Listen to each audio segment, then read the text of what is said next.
Hey, welcome, wonderful moms. You're tuning into another exciting episode of Parenting Powerhouse.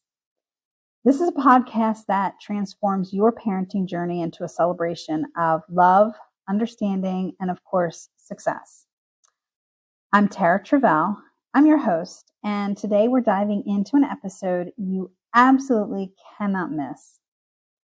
As always, my mission is to support you in raising neurodiverse children with confidence and with joy. So, with my background in teaching, specializing in ADHD and autism, I help unique minds not just navigate, but I help them thrive in their social worlds, at home, in school, in their careers, and within personal relationships. Plus, I'm also a dedicated parent coach, so I'm here to ease the burnout and dispel any feelings of that loneliness or sometimes when we feel failure that can often come with raising a child with special needs. So in today's episode, we're going to explore some really powerful and practical mindfulness strategies and techniques that will help you grow more confident in your parenting, because that is the importance. Confidence will grow strength. That confidence and strength together will grow peace. So get ready to learn how to create moments of calm and connection in your daily life, nurturing not only your child's well-being, but your own too. That is extremely important. So I want you to just imagine just feeling more connected with your child, more in tune with your own needs, and just more peace with your role as a mom. That's what we're aiming for today. This episode is packed with just a lot of insights and actionable advice I'm giving that will empower you to embrace the uniqueness of your situation and your experiences in order to build a life and a home filled with more love and joy and just calm and peace. So if you're ready to transform your parenting journey or start this transformation to become a true parenting powerhouse, just stay tuned. Let's make every single one of these moments count, and let's just get started right now. So, one of the things right now that's going on is the school year has just ended. And with the kids at home, schedules are loosening up, and we've made it through May, and now you need to make it through June. Because May and June are always just extra stressful, especially with so much going on. So, how are you holding up? Really, how are you holding up? I mean, between prom, and graduation and all the gatherings and parties that come with milestones during this time of year is just so stressful, or maybe sometimes even more stressful for us as moms. Often our kids really aren't part of these festivities. And that can leave us feeling just heartbroken and just horrible and thinking they're, missing out and they're struggling.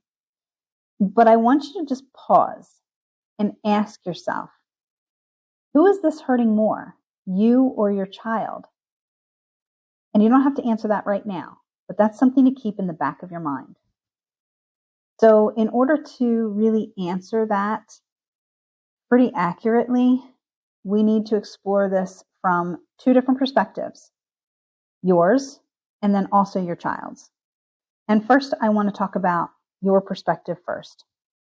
Why do you feel so terrible about this? Why does it hurt so much to think of your child missing out? Well, in our society, we've pretty much internalized these typical milestones because we've experienced them ourselves. It's really tough to break free from this mindset, like how we grew up. And I love this quote, as Theodore Roosevelt said, "Comparison is the thief of joy. Don't let it steal your happiness." Let that sink in. When we compare our situation to others, we just forget that each journey is unique. We all fall into this. It is pretty natural at this point, right? It doesn't mean it's the best way to think about things, but we do it. Rationally, we know our situation is different, yet emotionally, we really struggle to accept it. And recognizing this comparison trap can really help us see things much more clearly, because then we can understand the root, of our feelings. And this allows us to approach our child's experience with more empathy and less frustration. Believe me, I know I'm talking a lot. I know I'm giving a lot of ideas and concepts. But as we move through this episode, I need you to just keep some of this in the back of your mind, because changes cannot be made immediately. This is a mindset change, a perspective change, and you just want to take a little bit at a time and maybe replay this over the next few weeks to hear it again and again until some things start to resonate with you. So with that being said, we, really need to kind of look at our own situation and shift then to our child's perspective. So look beyond your own thoughts, feelings, and comparisons. Right now, I need you to drop all expectations, all the things that you maybe want to hear from me in this episode, or you think you should hear, or you should be hearing. Let go of all of that. Clear your mind the best you can. Ask yourself, is your child socially and emotionally ready for these events? Do they have the friendships and connections to make these experiences enjoyable?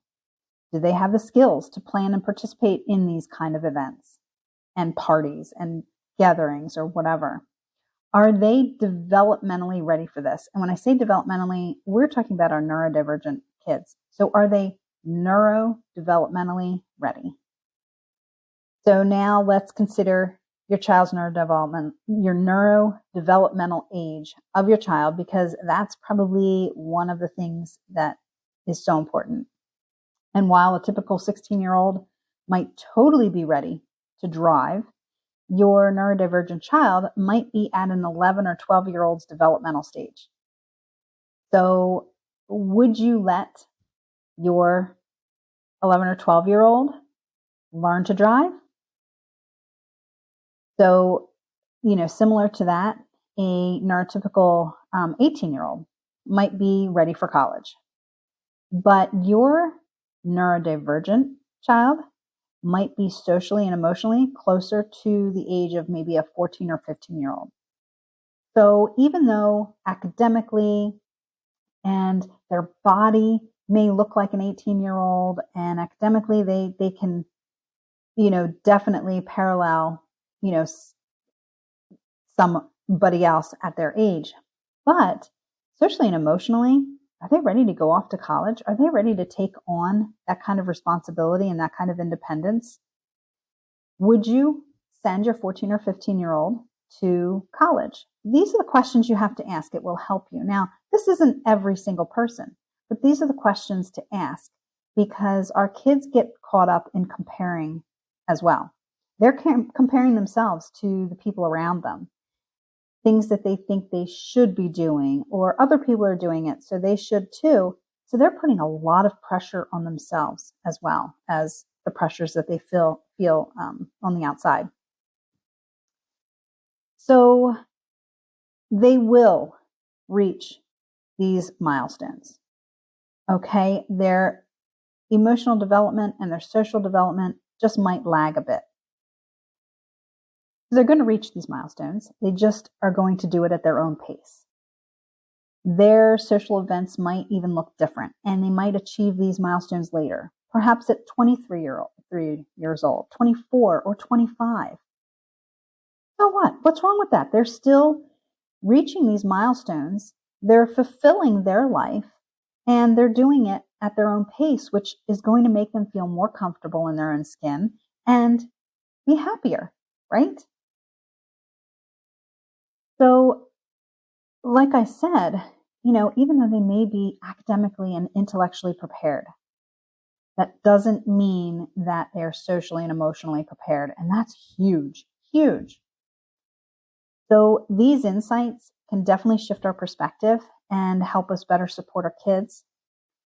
Sometimes stepping outside our ingrained beliefs and looking at things differently, it really allows us to connect more deeply with our kids and their unique journeys. We need to celebrate their progress on their terms and timelines as much as possible, because if we appreciate the beauty of their individual paths, it's going to make us feel more joy as well and more confident in ourselves and just okay in our own skin. So I want to shift this back to you, because how you feel is incredibly important to me. And too often, we cope in ways that disconnect us from our true selves. We let go of who we are sometimes, thinking it will be easier to become just what others expect. We don't rest. We keep saying yes, and eventually we get resentful, overwhelmed, and defensive. So maintaining a sense of self, especially while raising a neurodivergent kid, is probably one of the most challenging yet essential things we can do. And I didn't realize I was disconnected from my authentic self until I totally immersed myself in mindfulness, embraced self-care practices, and cultivated just a more grateful and aware and open-hearted way of living. And I'm not talking about the mindfulness practices like mindful meditation. Yes, that can be a part of it. But what I like to practice are practical strategies and techniques that we have at any given moment at our disposal. We can access them, usually from our mind. And I'm going to share some of that, of course, today. But I want to definitely come back to the fact that, raising a neurodivergent kid has its own unique challenges and rewards. We know that. We've been there. We are well versed in their diagnosis, and we know a lot of strategies to help them. But it was, for me, so much harder when I tried to micromanage every aspect of my child's experience. But we're moms. This is what we do. We're supposed to teach. We're supposed to be there to support. And let me tell you, embracing the unconditional love available at every moment, it's there. We just have to find it. And as I was just surrendering to that moment and to that love, I started to feel more fresh and kind of accept more and look at my kid more of a wonderful, unique human being. And it was just a profound, transformative, and humbling experience. And it really made my journey that much more tangible. So, as mothers, I know we often feel responsible for managing our children's emotions. This is another big part of it, right? We're teaching them, we're supporting them, we're helping them, and trying to manage their emotions because we're being told that, hey, they don't have the executive skills and the regulation skills, so we really need to help them. But believing we need to make everything right for everyone else to feel okay is what we constantly do. But recognizing that we actually have very little control over anyone, especially our kids, this can be incredibly liberating. This is not a bad thing. So here are 5 strategies to, kind of be with your children through their emotional ups and downs without feeling the need to fix everything. Number 1, breathe. Okay, we've heard about all kinds of breathing activities, right? This isn't one of those. It's just when your emotions run high, just take a deep breath. It's a simple act, but it's just a powerful way to ground yourself.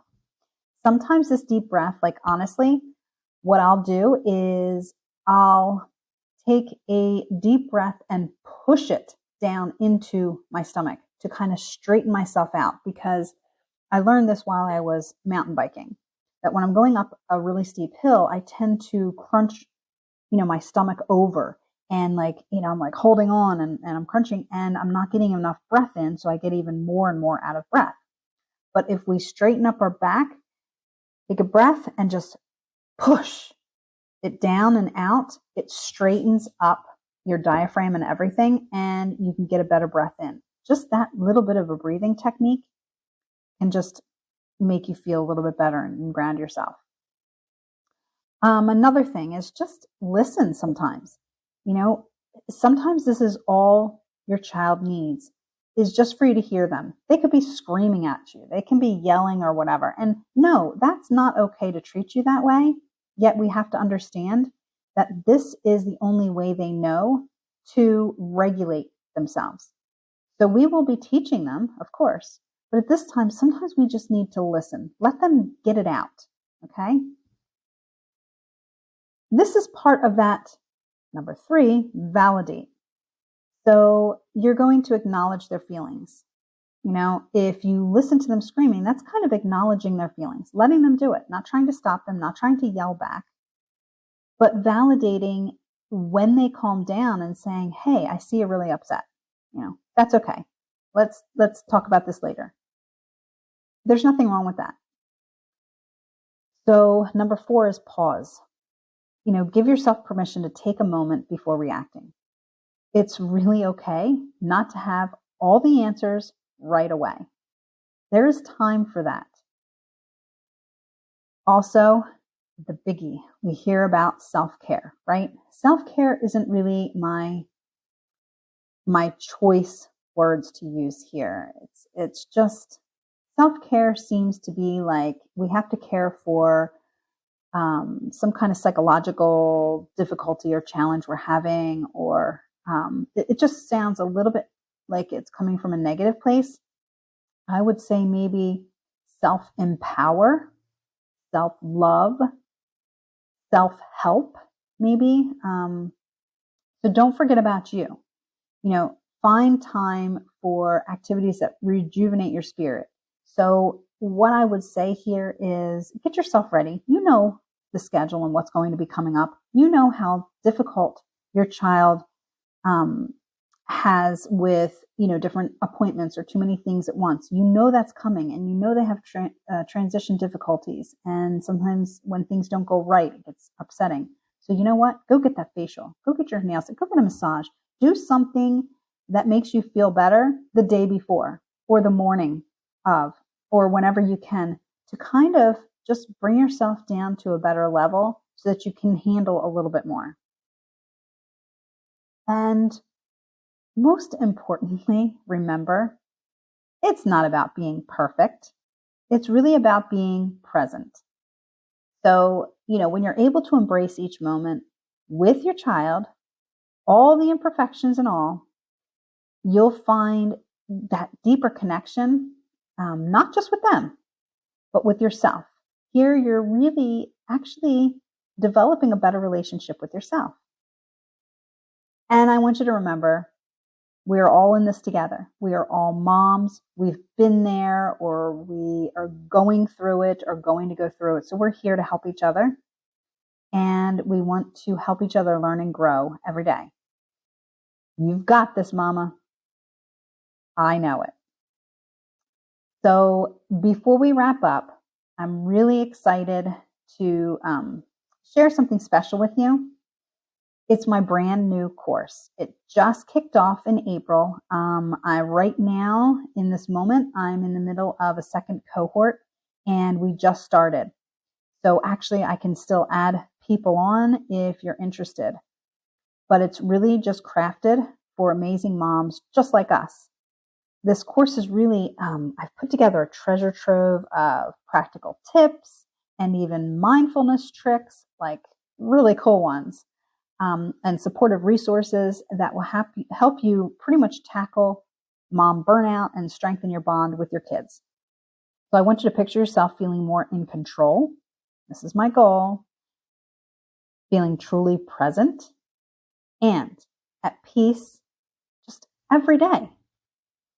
And if you're ready to transform your parenting journey and to rediscover the joy in the chaos, this course is your golden ticket. Now, before you even think about it, you must be really well versed in your child's diagnosis and really understand that. I'm not teaching you about your child's neurodiversity. I'm not teaching you strategies directly how to deal with, specific, executive functioning skills and for an IEP meeting and all of that. That you should already, have a taste of and an understanding of. And sure, if you have questions about that, we cover that. But honestly, you need to have a pretty good, solid background. So if you're interested, check the description for all the fun details to get ready to embrace that empowerment and a more fulfilled life with your child and just a happier, I'd say more peaceful you. Thanks so much for pushing play today. It was wonderful to share this information with you.